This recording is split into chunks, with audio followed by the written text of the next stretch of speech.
माझे नाव शिवांजली ज्ञानेश्वर नवगणे, जिल्हा परिषद प्राथमिक शाळा आरवी, इयत्ता 5वी, पान नंबर 15. अभ्यासातील स्वावलंबन. मराठीतला तो सात्विक विनोद माहिती आहे ना तुम्हाला? तो नाही का चिंटू पिंटूचा? ऐका मराठीची कृतीपत्रिका नुकतीच सोडवून आलेले हे दोघं मित्र त्यावर चर्चा करतायत. चिंटू म्हणला, अरे काय सोपी होती ना कृतीपत्रिका. पिंटू म्हणाला, अरे हो रे, पण सात्विक या शब्दाचा विरुद्धार्थी शब्द आला का रे तुला? नंतर सात खरेदी कर असा लिहिला विरुद्धार्थ.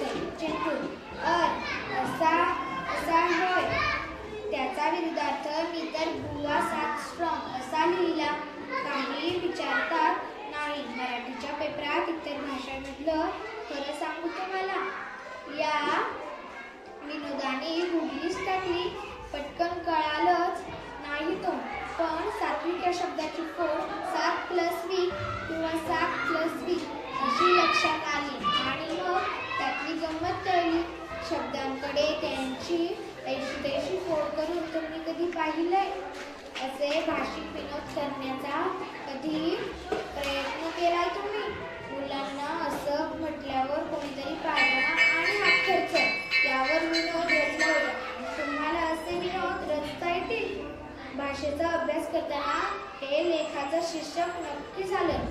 तेव्हा विचार आला, भाषेचा अभ्यास याचा सामासिक शब्द काय होईल? भाषाभ्यास बरोबर ना? कुठला समास हा षष्टीचा प्रत्यय म्हणजे ही षष्टी विभक्ती तत्पुरुष झाला. चला म्हणजे समासाचा तर प्रश्न सुटला. आता संधीचं काय?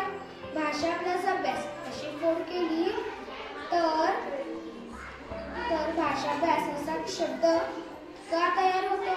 भाषाभ्यास का नाही? A+अ हे स्वर सजातीय की विजातीय? संधीचा नेमका कोणता नियम इथे लागू होता?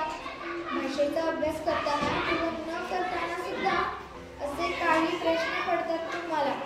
गंमत म्हणून पडलेले प्रश्न आणि त्याचा पाठपुरावा करताना केलेलं थोडंसं संदर्भ शोधून चाललेली पुस्तकं किती समृद्ध करतात.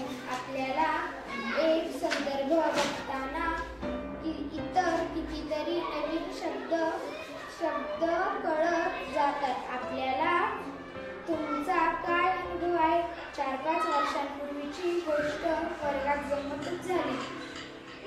काहीतरी महत्त्वाचं शिकवत असताना कोणीतरी पुस्तक काहीतरी बोललं आणि वर्गात हशा निघाल्या. त्यावर वरण म्हणाला, ए गप रे, उगाच फू बाय फू विनोद करू नकोस. मला मोठी मौज वाटली. म्हटलं किती उत्स्फूर्तपणे मराठी भाषेत फू बाय फू विनोद करणे या एका नवीनच वाक्प्रचाराची भर पडली आहे. मराठी भाषेला असा एखादा नवीन वाक्प्रचार बहाल केलाय तुम्ही. तुमच्या खास गप्पांमध्ये असे वेगवेगळे शब्द वाक्प्रचार तयार होतच असणार. वाढीव साहित्य असेच काही नवीन शब्द मला कळले. यापुढे लक्षपूर्वक असे शब्द तुम्ही नोंदवून ठेवाल. भाषा शिकण्याची, भाषेचा अभ्यास करण्याची अमुक एक पद्धती असते का? असावी का? पाठ्यपुस्तकाशिवाय भाषाभ्यास होऊ शकतो का? खरं तर भाषाभ्यास हा मनापासून खेळ कुतूहल पूर्ण रीतीने व्हायला हवा. वर उल्लेख केल्याप्रमाणे वेगवेगळ्या प्रसंगी एखाद्या शब्दाचा, वाक्याचा, भाषाचा थोडा वेगळा तीर्थ हटके विचार करण्याची सवय लावून घ्यायला हवी. स्वतःपुढेच प्रश्न ठेवत, स्वतःलाच प्रश्न विचारत, त्या प्रश्नांची उत्तर शोधत पुढे जात राहिलो तर भाषा अनेक अंगांनी आपल्याला भिडेल. आपली तिच्याशी मैत्री होईल. चला आता तुमच्या पाठ्यपुस्तकाकडे वळू. शब्दाचे 2 अर्थ आले ना ध्यानात? लहान छोटी पुस्तकं बाजूला करून आता मोठी पुस्तकाच्या आकाराची शिवाय रंगीत संगीत पाठ्यपुस्तकं आली आहे तुमच्या सगळ्यांच्या हातात. कसं वाटतंय? किंबहुना काही वाटतंय का? हा बदल तुमच्या लक्षात आलाय ना? पाठ्यपुस्तकाचं मुखपृष्ठ, मूलपृष्ठ कसं आहे त्याबद्दल तुम्ही विचार केलाय ना? चांगलं किंवा वाईट असं तुमचं त्याबद्दल मत आहे ना? आणि ते तुम्हाला योग्य पद्धतीने योग्य शब्दात मांडता येतंय ना?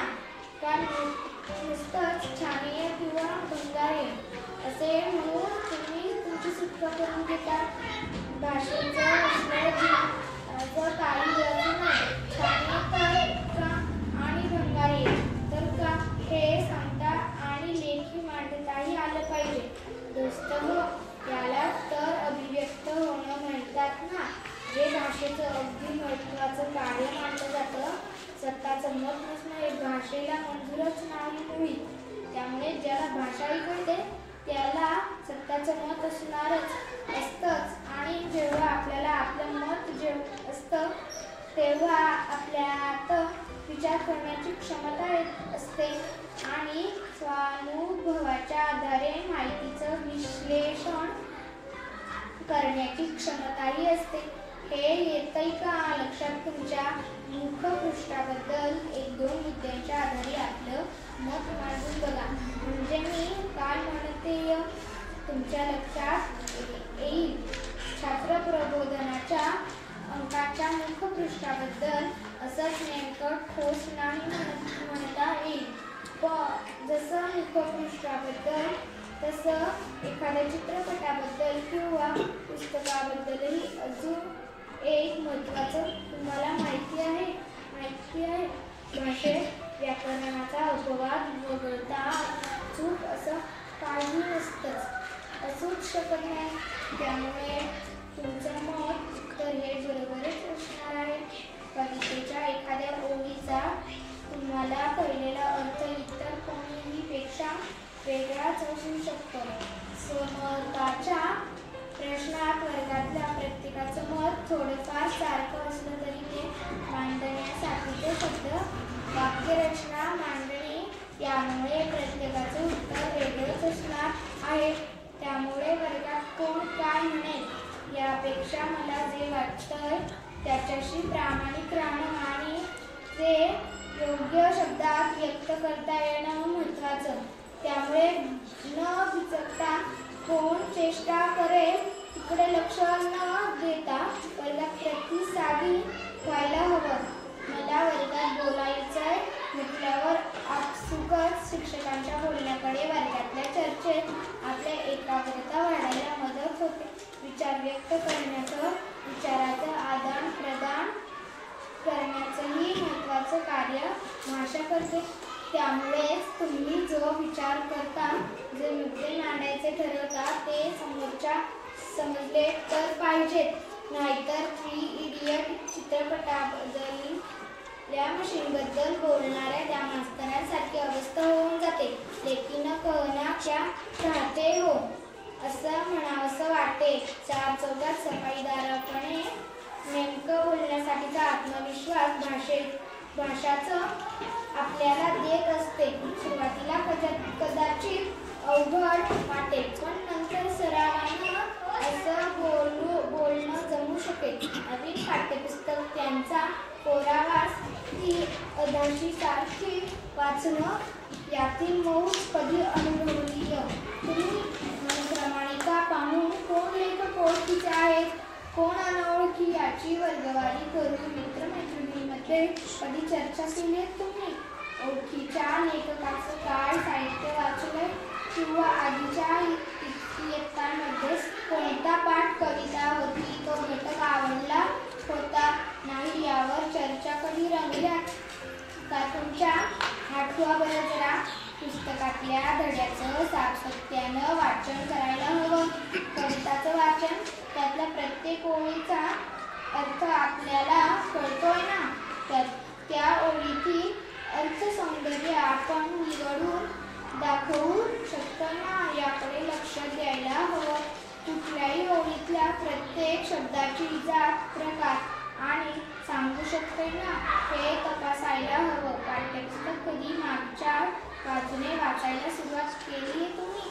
शेवटची पानं काहीशी दुर्लक्षितच असतात, ती आवर्जून वाचली पाहिजे.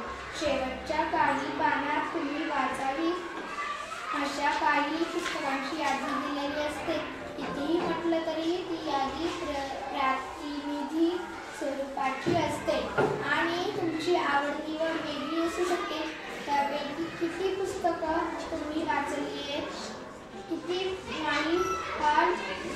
लेखाजोखा मांडण्यापेक्षा त्या यादीत दरवर्षी तुमच्या आवडीच्या 4-5 पुस्तकांची निवड तुम्ही टाळू शकता. हे टाळणं महत्त्वाचं वाटतं मला. हॅरी पॉटरची पारायण करायला काहीच हरकत नाही.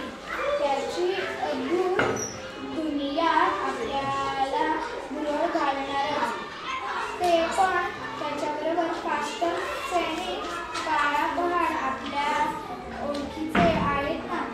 त्याच पानात आलेली परिशिष्टे तुम्ही वाचताय ना. इकडे लक्ष हवं.